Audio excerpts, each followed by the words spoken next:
The conflict of interest plays a very big role. In this case, what I've described is the way the government compromised members of the defense team and neutralized them and turned them into people who were doing the government's bidding. But you don't just see this in an assassinations trial.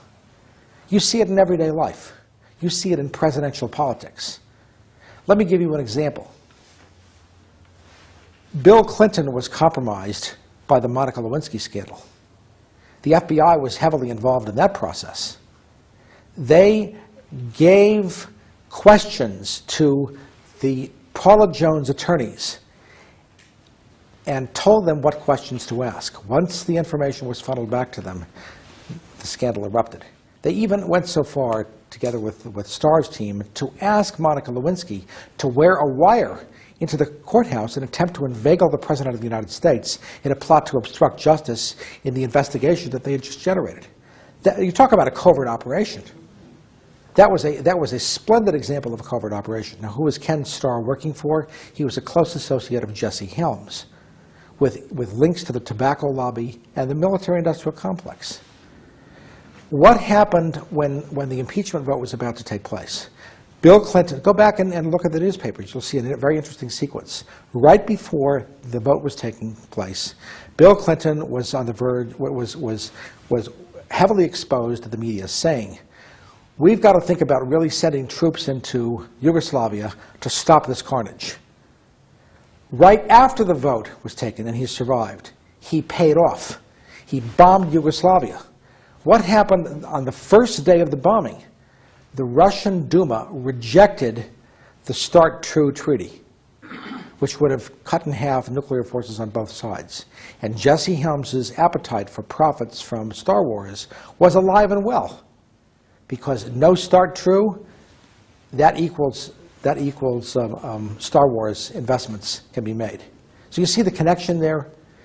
They leverage the guy. He pays off by giving them a war that allows NATO to expand in Europe, and that sabotages START-2 and opens the door for Star Wars. So the process of compromising people and using the compromised status of the targets as leverage to get them to do your bidding is something that takes place at the presidential level as well.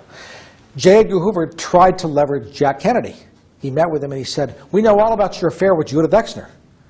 Well, Judith Exner was being used by John Kennedy to funnel CIA documents to mobster Johnny Rosselli and Sam Giancana as part of the CIA's plot against the life of Fidel Castro. So, of course, they knew about it. It was a government operation. They were trying to say, well, you know, it's sex, ha-ha, ha-ha, but you know, they knew all about it.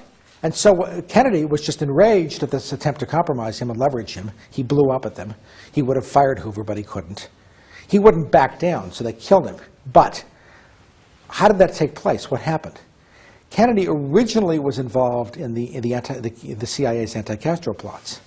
Then the Cuban Missile Crisis came along, and in order to negotiate the withdrawal of Soviet missiles from the area, he had to promise the Soviet Union, we will not allow an invasion of Cuba to take place again, and the CIA will be muzzled.